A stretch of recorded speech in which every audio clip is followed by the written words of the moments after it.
transformação deste filho quando o seu pai disse: olha para mim. O seu olhar estava em algo perigo, onde ele é o homem da segurança, da confiança, o seu coração acalmou.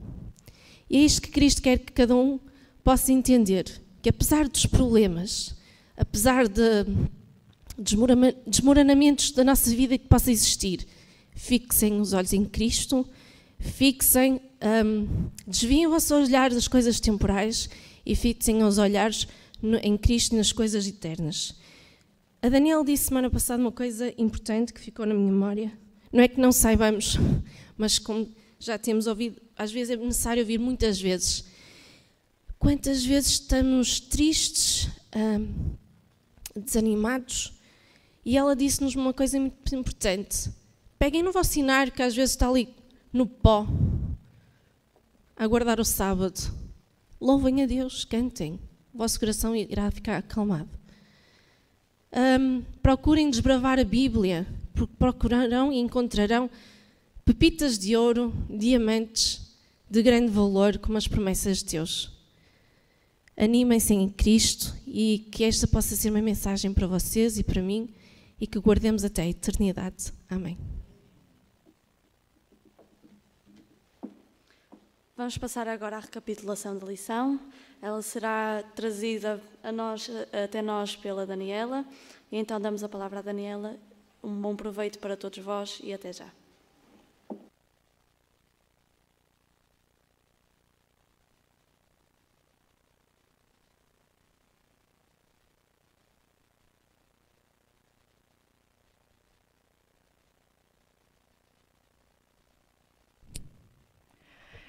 Bom dia, irmãos. Feliz sábado. Nós estamos felizes porque o Senhor nos concede vida e saúde para nós estarmos reunidos mais uma vez, né, em adoração ao nome dEle. E neste momento, de forma específica, é o momento em que a gente vai recapitular aquilo que nós estudamos durante a semana. E fazendo isso juntos, a gente fixa mais na nossa mente aquilo que nós estudamos. Foi a primeira viagem de Paulo. Acredito eu que muita gente conhece, já teve lições no passado a respeito desse assunto, mas nós vamos, além de recapitular cada lugar que ele passou, nós vamos tirar dali lições espirituais para a nossa vida. Eu trouxe aqui um mapa, tirado do satélite. Então a gente vê que o povo judeu é um povo que tem muito dom para comércio. E mesmo naquela altura, o Império Romano estava expandindo, né, muito grande. Então, muitos judeus saíam para outros lugares, né, para viverem, para morarem. E todo lugar que eles iam, outros países que eles iam e viviam nesse vasto Império Romano, existia ali também sinagogas. Mas tem uma outra questão. Quando surgiu, e na lição passada a gente viu, a perseguição dos cristãos em Jerusalém, muitos deles foram para onde? Para Antioquia, na Síria. Então ali se tornou um centro de missões. Tinha ali uma grande igreja cristã. Inclusive foi ali que começaram a ser chamados de cristãos. Então no capítulo 13, que foi essa semana que nós estudamos o capítulo 13 e 14 de Atos, inicia ali Paulo e Barnabé e alguns outros irmãos, acredito eu, muitos irmãos, né, em Antioquia, reunidos, orando e jejuando, bem no início ali do capítulo 13 de Atos. E eu fiquei a pensar, quando o Espírito Santo nos chama para uma obra, é Ele que capacita e é Ele que mostra aonde e quem nós devemos levar a mensagem. Muitas vezes, pelo ímpeto e amor por Jesus que temos de querer pregar, de querer falar aos outros daquilo que nós sabemos, a gente vai na nossa própria força, na nossa própria vontade. Só que aqui nós temos uma lição importantíssima que já começa no início do capítulo 13 e no início dessa lição. Que antes do Espírito Santo mostrar para eles aonde eles deviam ir, como seriam os locais da primeira viagem, eles estavam orando e jejuando. Primeira lição para nós nessa lição dessa semana. Nós precisamos orar e jejuar mais.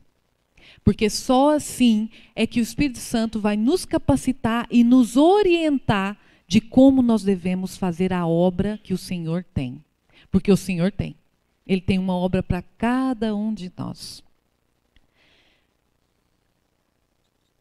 Vimos que eles estavam aqui na Antioquia, orando, jejuando. O Espírito Santo mostra para eles e fala escolhe, fala que seria Barnabé e Paulo. E eles vão para onde? Daqui, saindo de Antioquia, vão aqui para o país de Chipre, na localidade de Salamina e Pafos. Mas chegando lá, a gente viu que a primeira viagem de Paulo ela foi a menor viagem, mas ela também não deixou de ser uma viagem cheia de desafios, não é? Uma viagem cheia de situações. E chegando em Salamina, eles foram, por orientação divina, aonde pregar? Nas sinagogas. Então, existia um cronograma, existia toda uma forma de evangelismo do qual eles seguiam. E orientado por quem? Por Deus. E eles chegavam primeiro nas sinagogas, por quê? Porque a salvação veio pelos judeus e o Senhor não se cansava de quê? De insistir com o seu povo judeu. Então pedia para que eles fossem primeiro nas sinagogas, revelar ali sobre Jesus e depois também para os gentios. Só que chegando nesse lugar, eles conheceram alguém que se interessou muito pela mensagem que eles pregavam. E foi alguém muito importante naquele lugar, que era o procônsul. Não é? E a Bíblia até relata, fala o nome dele, Sérgio Paulo. E Sérgio Paulo se interessou por aquela mensagem. Mas quando a gente vai levar a mensagem para alguém e alguém está interessado, começa ali um grande conflito. Sim ou não? Começa ali uma situação espiritual. Porque o inimigo não quer que aquela pessoa se converta, conheça a verdade da palavra, que seja liberta do pecado. E a mesma coisa estava acontecendo ali com Sérgio Paulo. E ele era uma pessoa de preeminência, uma pessoa que com certeza, sendo convertida a Jesus, ia influenciar outras pessoas. Então era alguém que o reino dos céus realmente queria ali para o seu lado. Só que o inimigo não. E o inimigo tem várias estratégias, e uma delas é usar pessoas que estão ao seu dispor, instrumentos do mal. Deus tem seus instrumentos na terra, Satanás tem seus instrumentos na terra. E ele usou quem? Um mágico, chamado Bar-Jesus, foi isso? Para atrapalhar, para desfazer tudo aquilo que Paulo e Barnabé pregavam. E desfazendo ali, Paulo percebeu aquela situação, percebeu que o inimigo estava ganhando terreno, e ele, cheio do Espírito Santo, repreendeu o inimigo, e aquele homem ficou o quê? Ficou o quê? Cego.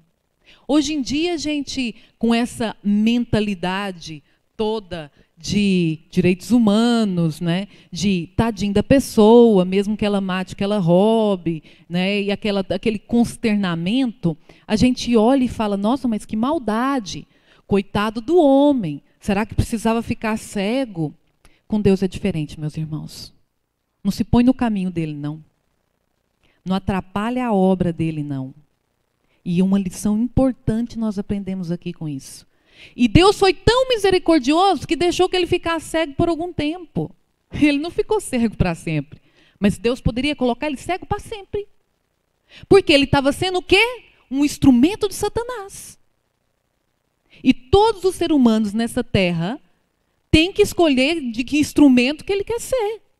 E se quer ser instrumento de Satanás, o juízo de Deus virá. O juízo de Deus virá. Então nós temos que tirar essa mentalidade de tadinho daquela pessoa e colocar que Deus é justo. Deus é amor, Deus é justiça. E se eu atrapalho a obra dele, alguma consequência eu terei. E quando Satanás ficou ali impedido e irrepreendido, Paulo e Barnabé pôde continuar a sua obra, e a Bíblia fala que Sérgio Paulo creu neles. Mas todo lado que eles iam, existiam judeus que acreditavam, se convertiam, e existiam judeus que não acreditavam. Quando a gente começa a trabalhar na vida de uma pessoa, e eu peço muito, eu acredito que nós devemos pedir para que o Senhor nos mostre alguém que esteja com o coração aberto. Porque às vezes perdemos muito tempo com pessoas que não querem saber a vontade de Deus, não querem fazer a sua obra. Então, a gente também aprende na Bíblia que sacode o pé e vai para outra. Então, quando Deus mostra alguém que está interessado, nós precisamos muito orar por aquela pessoa e orar pelo esse evangelismo que está sendo feito para que Satanás não atrapalhe. Mas nós indo aqui saindo de Pafos e Chifre, deixou lá então a mensagem, eles vão aqui para um outro lugar. E chegando aqui na Pisídia, eles começam a pregar, conforme a orientação, primeiro nas sinagogas. E aqui a Bíblia relata o primeiro sermão de Paulo. O homem cheio do Espírito Santo, e ele começa de uma sabedoria grande, e do qual nós também podemos aprender, uma sabedoria divina de Deus, que era falando de Davi, começando a falar de assuntos que os irmãos judeus estavam familiarizados. Então, eles falavam naquilo que eles concordavam até chegar em Jesus. E quando eles falavam daqui que os judeus estavam familiarizados, os judeus abriam as portas, deixavam eles pregarem. E outra lição temos para nós. Quando queremos ganhar a simpatia de alguém, porque todas as pessoas são alvos do amor de Deus. Todas as pessoas ao nosso redor, as pessoas que a gente conversa, são alvos do amor de Deus. E a gente tem que se lembrar disso.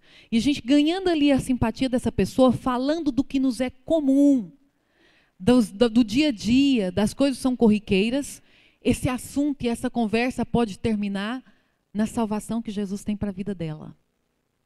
E foi isso que acontecia quando Paulo chegava num lugar para pregar. E aqui na parte de, quando ele estava ali no primeiro sermão dele, ele fala sobre que a salvação vem através de Jesus e só pela graça, não pela lei. Geralmente dividia a igreja, né? Alguns acreditavam e outros não. Mas ali mostra que tinha alguém, uma terceira pessoa, já aqui na Pisídia, que estavam com eles. E quem que era essa terceira pessoa? João Marcos. João Marcos era também um discípulo que estava ali acompanhando. Podemos pensar, a Bíblia não fala, de um estagiário, digamos assim. Um estagiário das missões. João Marcos. Alguém que estava observando, vendo como que era a reação do povo em face àquela pregação nova, não é? Que o cristianismo não existia, estava sendo levado. E o que a Bíblia fala, meus irmãos, que aconteceu com João Marcos? Ele desistiu.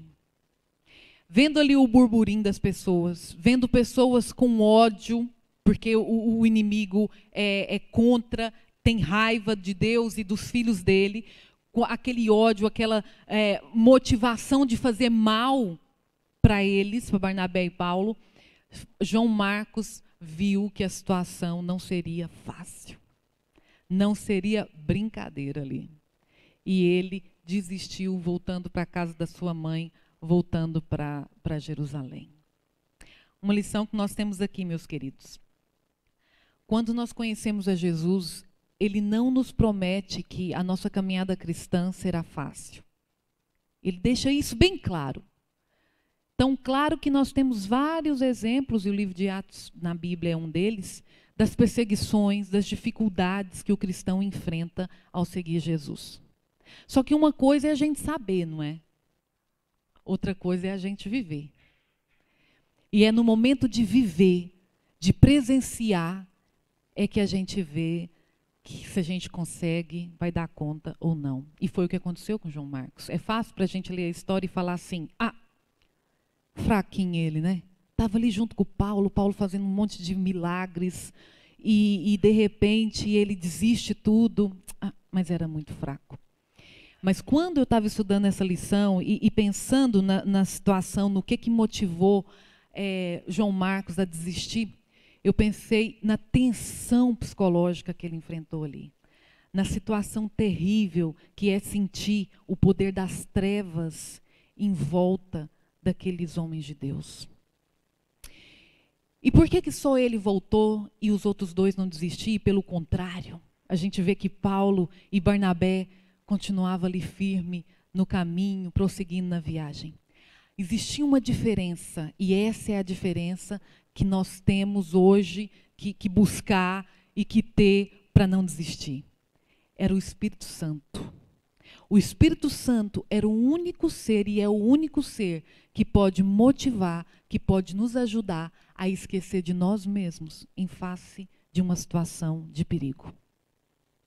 Sem o Espírito Santo, todos nós somos João Marcos. Todos nós. E estudando a lição, comentei até com o meu marido. Eu falei assim, olha, mas eu no lugar de João Marcos também, gente, eu ia embora. Porque você vendo as pessoas comentando umas com as outras, olha, vamos pegar ali umas pedras e vamos apedrejar esses dois até eles morrerem para sumir daqui. Você ouvir isso e falar assim, o quê? Eu vou ficar aqui para ser apedrejado também? Eu vou correr. Só que aí eu penso isso, não é? Na minha humanidade e sendo sincera comigo e com Deus, eu também penso o seguinte, que cristã que eu sou? O que eu ando aqui a fazer?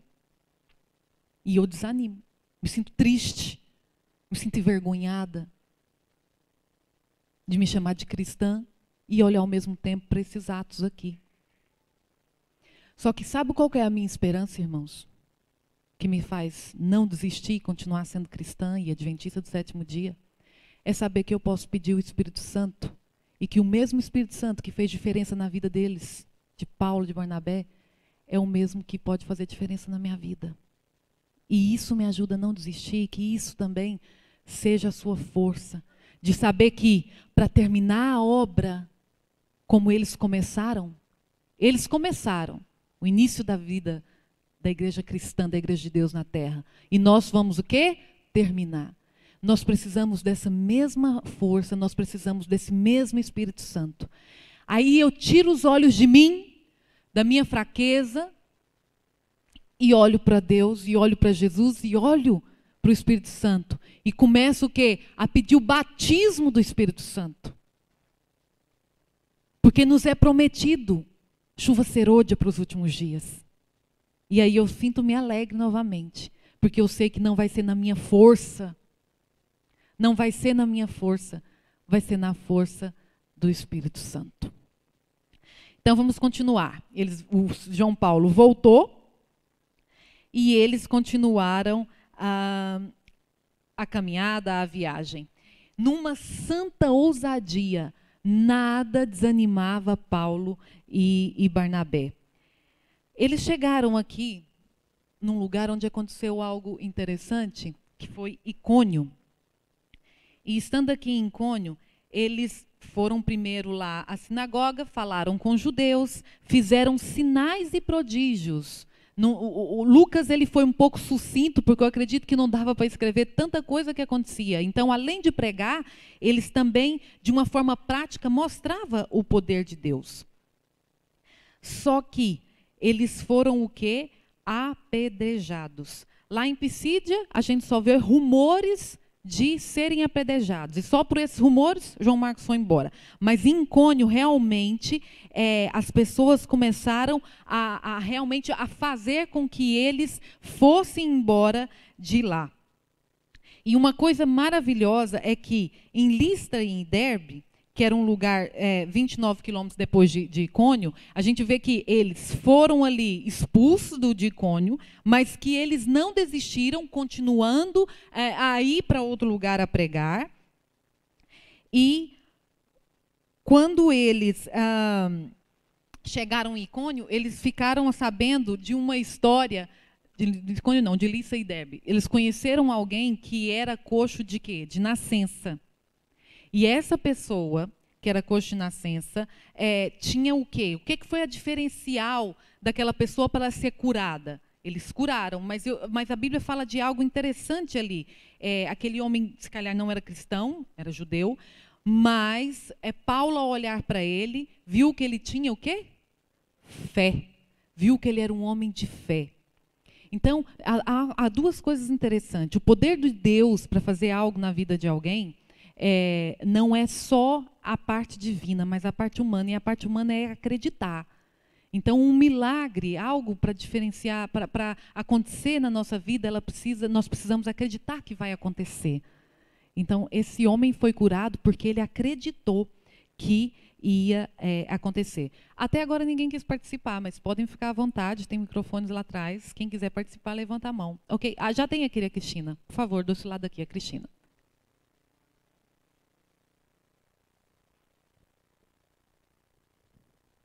Eu, ao bocado, estava a tentar, queria falar um bocadinho daquilo que falaste há um bocadinho sobre as dificuldades como cristão que somos.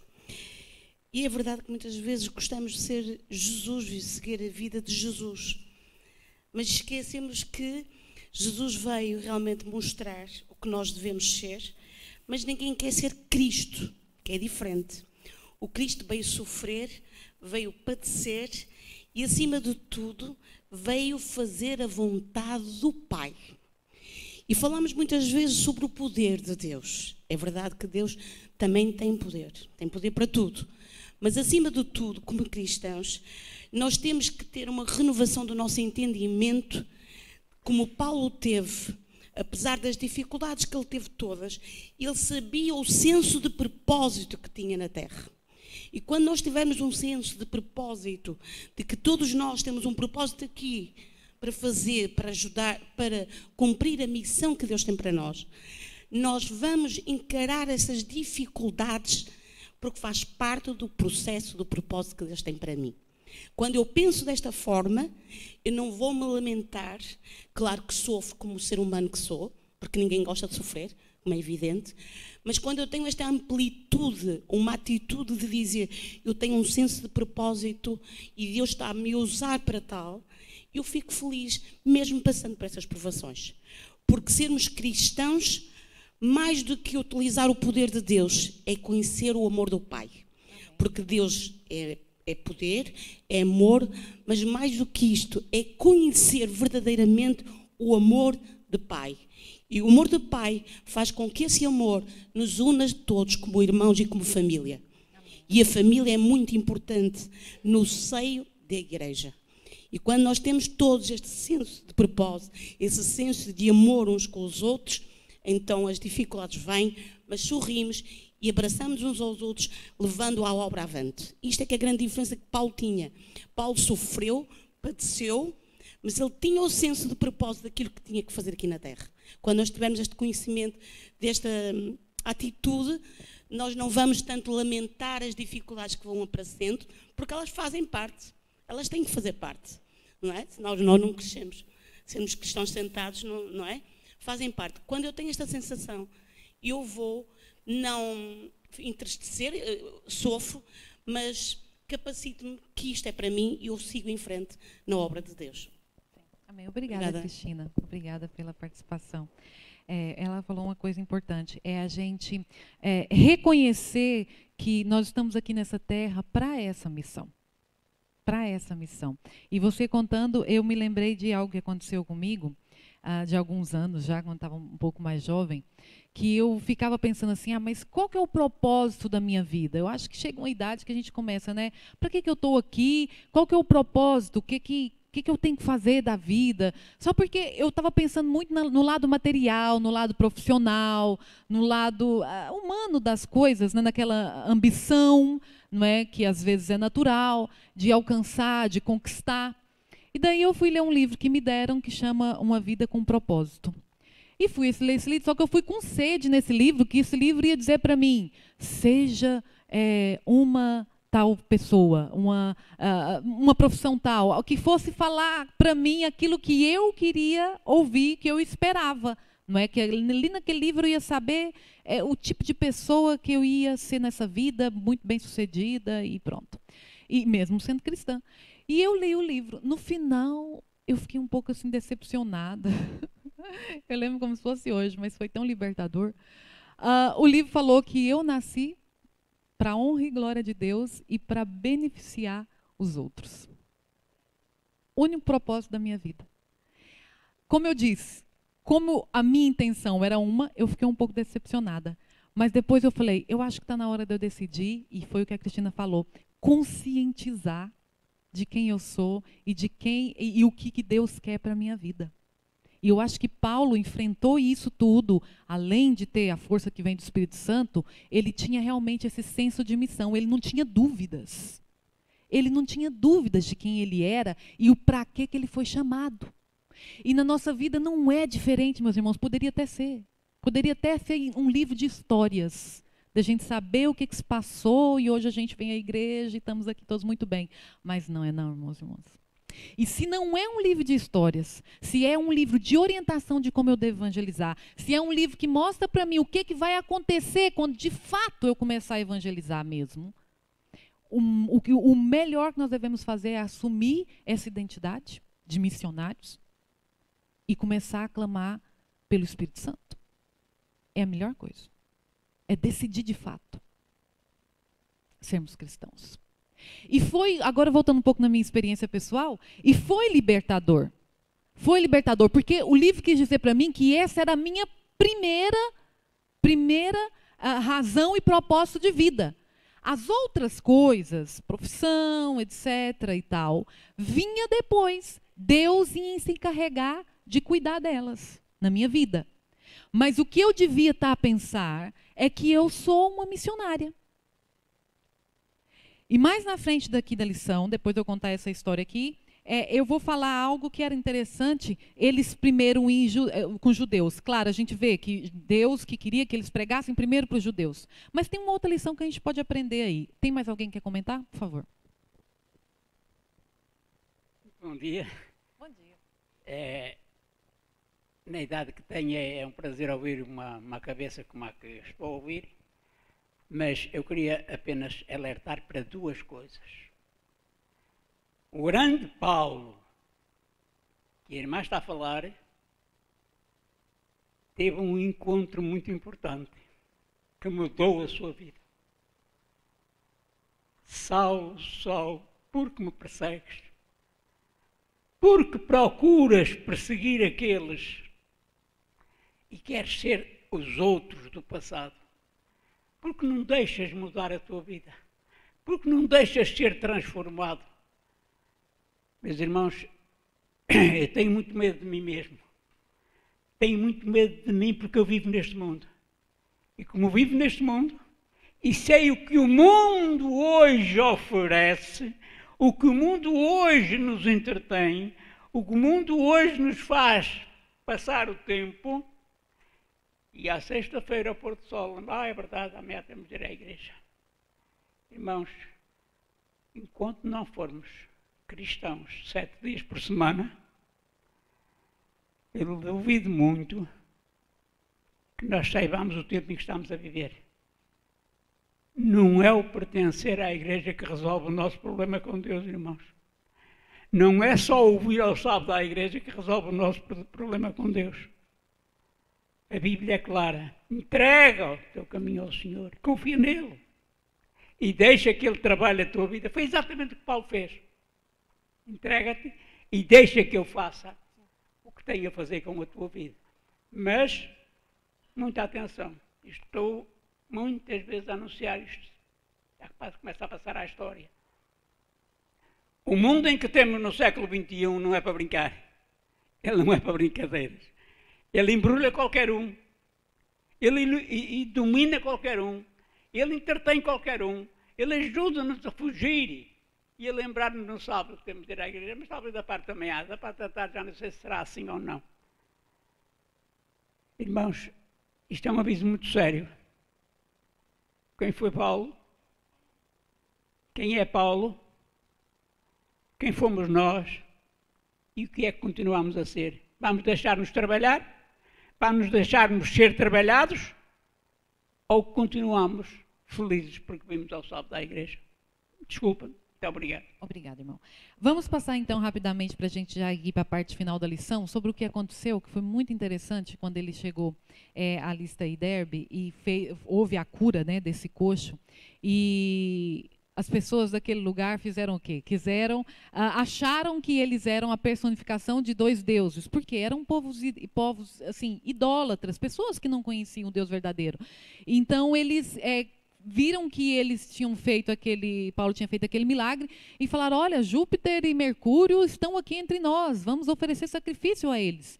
E Paulo demonstra assim que teve uma força, teve que insistir ali para convencê-los de que eles não eram esses deuses, até que ele rasgou as suas vestes, avisando para aquelas pessoas: não façam isso, não façam isso, somos homens como vocês, sujeitos às mesmas paixões carnais, e explicou ali para aquele povo, mas parece que deu trabalho. Por quê? Porque existia uma lenda, e a lição, o autor comenta isso, uma lenda lá no meio deles, de que os deuses tinham se feito homens e tinham passado lá por eles. Pronto, vocês leram. Mas o que eu fiquei a pensar sobre isso é que o que é que esses contos, essas lendas, fazem na mente das pessoas? Tem mesmo influência. E hoje, na cultura que nós vivemos, vocês não sentem isso? Que existe muitas pessoas que acreditam em lendas como se fosse verdade. Existe isso hoje no nosso meio também, irmãos. Pessoas que estão ali há anos e que o avô contou e que é assim, é assado, e depois elas são capazes de matar por aquilo, por aquela mentira. Sim. Sim, o irmão disse que alguma dessas lendas foram transformadas em dogmas e tradições, é verdade. E milenares que vem vindo. Então, o cristão, ele tem que estar preparado para lidar também com esse tipo de coisa. E não só estar preparado para ser ousado contra essas lendas e mentiras, mas também se prevenir contra essas lendas e mentiras na questão de ler e ver. Porque isso pode entrar na minha mente. Sempre eu ouvia dizer, sempre eu leio qualquer coisa e tudo, e de repente, uma coisa que é mentira eu posso achar que é verdade. Outra lição que a gente vê aí. E eles quiseram fazer o quê com os dois? Depois, quiseram oferecer primeiro sacrifícios, exaltar-os como um Deus. Olha só a miséria que é o ser humano. De repente, os judeus fizeram ali a cabeça deles, ficaram cheios de raivas e de inveja, eles já quiseram fazer o quê com eles? Matar. O ser humano é uma pessoa que a gente não deve confiar. Mas não deve. Porque ele vai conforme a multidão. Então, meus queridos, sabendo que nós somos assim, pessoas que vão logo atrás dos outros, nós temos que realmente buscar Jesus para nós sermos pessoas firmes de propósitos, de saber realmente quem somos, no que acreditamos, para não sermos assim. Por favor, o microfone aqui na frente. E sempre confiar em quem? No nosso Senhor Jesus, que Ele não mente e nele não há sombra nem variação de dúvida. Mas o ser humano... Pode falar, amor. Tá, obrigado. Um bom dia a todos. A lição desta semana é muito, muito boa, porque nos ensina realmente a ser missionários. Paulo não foi melhor que nós. Nós todos temos as mesmas capacidades, vou dizer assim, que Paulo. Só que Paulo tinha uma diferença muito grande. Ele tinha o poder, o Espírito Santo, como bem referenciaste. Mas Paulo, quando levava o Evangelho, aquilo que eu queria tocar é o seguinte: Paulo, quando levava o Evangelho com amor. Não havia, principalmente não ia logo para a direita para a lei. Não é? Não sei se vou explicar isto bem. Ele não falava sobre a lei, principalmente com os gentios. Os gentios eram povos pagãos que adoravam deuses, que guardavam o domingo, que eles eram romanos, muitos deles. E eles não chegavam lá, Paulo não dizia assim: olha, atenção ao sábado, atenção aos deuses, e nada. E nós muitas vezes, eu falo por mim mesmo, a nossa função muitas vezes é criticar, é apontar os erros dos outros. E Paulo não fazia isso. Paulo via o que havia bom nos outros e pegava do bom dos outros e falava do bom deles. E isto Paulo ensina realmente. Há uma formação aqui que é preciso nos dar uma formação a nós, uma formação mental que nós precisamos aprender, a forma como nós devemos levar o Evangelho. E é um Evangelho de amor. A preocupação de Paulo era levar amor, levar salvação, levar Jesus Cristo, acordar aquele povo que realmente que tinha alguém que tinha morrido por eles. E essa é a nossa preocupação hoje em dia, que é levar esta mensagem dos 3 anos, essa preocupação. E muitas vezes o nosso foco vai logo para a lei, em vez de ir para a salvação e para a graça. E isto é muito importante. Eu não estou a dizer com isto que a lei não seja importante. A questão é as prioridades. O que é primeiro? E isto é muito importante. Passa para o Paulo aí, rapidinho, Paulo, vamos terminar. Em função daquilo que foi tudo dito aqui, eu lembrei-me de uma coisa, que comparável com Paulo, há Daniel. E ele decidiu muito novo, ele até estava num sítio que ele, deixa lá, ninguém me vê, deixa-me ir na enxurrada. E ele decidiu, e Deus capacitou. A partir do momento em que ele decidiu, a postura dele atraiu predadores, assassinos, inimigos, aflições. Porém, ele venceu e convenceu, passou por 4 ou 5 reinados. E todos eles foram convertidos pela postura de Daniel. Tanto é que todos os reis no final diziam assim: a partir de hoje vamos honrar e louvar o Deus vivo, o Deus de Daniel, pela postura dele, porque ele perseverou. Sim, sim, sim. Finalizando já, meus queridos, todos nós temos uma missão a fazer. Nós sabemos que o Senhor nos chamou para ser diferentes, para levar esse amor de Jesus. Primeiro Paulo teve esse encontro com Jesus, para depois ele levar esse Jesus para os outros. E o ódio sempre vem do lado contrário, nunca do lado de quem tem Jesus, não é? As pessoas que ficavam com ódio é porque estavam cheias do quê? De Satanás, do mal contra eles. Mas eles não, eles estavam cheios de quê? De esperança, e nada fazia com que eles desistissem. Eu quero terminar com esse texto aqui da irmã White, falando a respeito da... O que se passa? Passa, por favor, para mim, para a última. Falando a respeito de sermos missionários, quando fala que eles primeiro iam ter com os judeus, a gente pode ver uma outra questão também. Nós somos missionários também junto com os nossos irmãos. Nós, o tempo todo, nós aprendemos de Jesus para comunicar aos outros. E não é só aos outros que não conhecem Jesus, são todos. São todos. Irmãos, nos coloquemos numa situação de exemplo. Eu acho que a gente não quer responsabilidade, né? Porque a responsabilidade custa.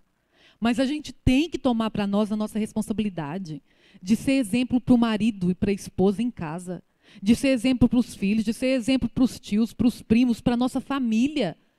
O cristão, ele não está assim de férias o tempo inteiro, não. Ele pode até passear, mas ele está o tempo inteiro ali como o soldado, como alguém do reino que está ali influenciando, que tem alguém ali olhando para mim, o que eu estou fazendo, o que eu estou falando. E quando a gente toma essa responsabilidade da qual aqui foi falado, aí que as perseguições começam. Porque enquanto eu estou aqui escondido, mesmo escondido na igreja, escondido em casa, assim, não querendo ser muito responsável com aquilo que Deus fala que eu sou, não há problema nenhum. Mas é 1000 vezes melhor viver diante das circunstâncias difíceis, sabendo que está fazendo a vontade de Deus, do que sem compromisso nenhum. Isso eu garanto. É 1000 vezes você assumir quem você é e ir para a linha de frente da batalha, do que ficar escondido lá junto com os soldados com medo de morrer. 1000 vezes melhor. Irmão White diz assim: Deus espera serviço pessoal da parte de todo aquele a quem confiou o conhecimento da verdade para esse tempo. Quem conhece a verdade para esse tempo? Levanta a mão. Quem conhece a verdade para esse tempo? Quero ver todo mundo levantar a mão. Porque se você foi chamado para estar nessa igreja hoje, meus irmãos, você conhece a verdade para esse tempo. Então, é eu e você que ela está falando aqui. Ó. Nem todos podem ir como missionários para terras estrangeiras. Nós sabemos disso. Não estamos viajando para lado nenhum para levar a mensagem, infelizmente, porque é algo muito bom. Mas todos podem, na própria pátria, ser missionários aonde? Na família e nos vizinhos. Não há para onde correr. E se nós não temos como correr, irmãos, é melhor joelhar. Joelhar e pedir todos os dias lá na nossa casa: batiza-me com o Espírito Santo. Senhor, batiza-me com o Espírito Santo, para nós termos essa ousadia, essa intrepidez para levar essa mensagem linda que transformou a nossa vida e que nós conhecemos. Que o Senhor nos ajude e nos abençoe. Essa é a minha oração. Amém.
Todos os anos, milhares de borboletas vêm para o Vale Maolin, em Taiwan. Elas voam para aqui, antes do inverno, à procura de calor para sobreviver aos meses mais frios. Neste vale há mais borboletas do que pessoas. Na realidade, a comunidade indígena local é pequena, apenas 600 pessoas vivem aqui. O Baque vive no Vale Maolin. Como artista, sente-se inspirado pelas criações de Deus na natureza. Os turistas admiram a sua arte singular, incluindo as suas peças favoritas que seguem o modelo das borboletas. O Baque tem usado estas criações incríveis para cobrir o edifício da Igreja Adventista do Sétimo Dia de Maolin, tanto no exterior como no interior. Ele também reservou algumas das suas elaboradas peças para embelezar a igreja.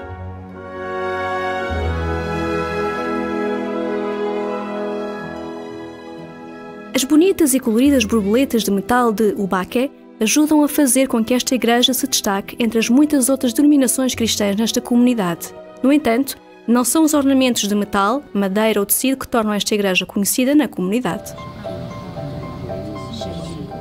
Todos os dias, um grupo de adventistas locais começa o dia em oração. Bem cedo de manhã, pedem a Deus que abençoe os seus esforços para alcançarem as pessoas à sua volta. Depois, leem a palavra de Deus e fazem alongamentos para dar início a este importante ministério. Hoje, irão completar as 339 voltas à volta da comunidade. Este é o Ministério de Caminhada e de Oração da Igreja de Maolin. Como borboletas que voam de flor em flor, estes adventistas do sétimo dia andam de casa em casa. Quando os membros saem para as ruas, eles sorriem e cumprimentam calorosamente os vizinhos. Quando alguém os convida a entrar no seu lar, eles param e oram por todos aqueles que ali têm necessidades. E quando saem de casa, as pessoas sentem-se abençoadas por aquela visita. Durante a caminhada, os membros da igreja também param nas suas casas para fazerem uma oração especial. Cada membro do Ministério de Caminhada e Oração organiza também um pequeno grupo de forma rotativa. Nestes pequenos grupos, oram diariamente pelos vizinhos que estão a aprender sobre a Bíblia. Estas borboletas andantes polinizam a sua comunidade com o amor de Deus. Devido a este ministério, o número de membros da Igreja Adventista de Maolin duplicou nos últimos 3 anos. Os membros também têm fortalecido os laços entre si e com Jesus. Ore, por favor, pela Igreja das Borboletas e pelo ministério semelhante ao de Cristo que aqui desenvolvem.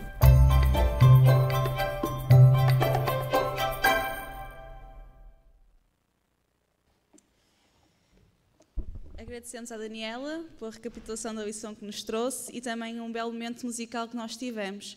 Sobre a mesa temos uma oferta por graças recebidas para o projeto Agir, que Deus possa abençoar este doador ainda mais.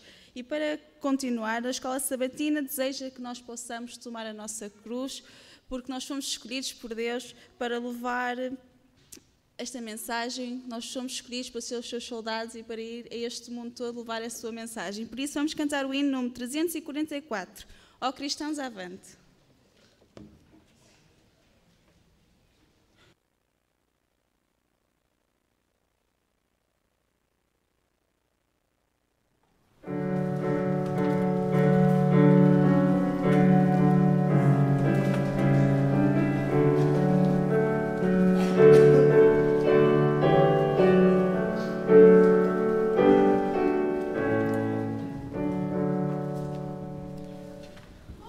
Amen.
fechemos os olhos para falar com Deus.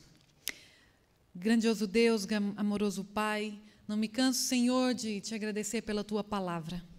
Obrigada pela Bíblia, Senhor. Obrigada porque nós temos esses relatos que nos motivam, nós temos esses relatos, ó Deus, que nos impele a fazer aquilo com o qual o nosso Senhor nos chamou a fazer, que é levar a um mundo, Senhor, sem esperança, sem perspectiva, levar essa esperança, essa alegria e essa verdade que é a Tua volta.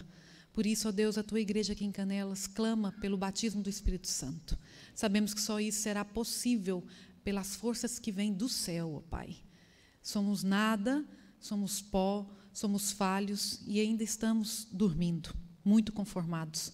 Mas tira-nos, ó Deus, tira-nos desse marasmo de vida espiritual que temos. Nós queremos viver essas experiências que Paulo viveu, Pai, porque por mais difícil que foi, a gente viu a sua vitória, a gente viu que eles venceram e que a mensagem que eles levaram chegaram até nós hoje. Louvado seja o Teu nome. E mais uma vez eu clamo, Senhor, acorda-nos, batiza-nos com o Teu Santo Espírito, para termos essa coragem de dizer a um mundo falido que o nosso Senhor Jesus está voltando e que nós iremos um dia morar por toda a eternidade contigo no céu. Essa é algo que nos dá esperança, que nos dá alegria, e nós queremos também que todos os que estão ao nosso redor, nossos familiares, nossos vizinhos, também façam parte desta alegria e dessa esperança que nós temos. Em nome do Teu Filho amado Jesus, pedimos e agradecemos. Amém.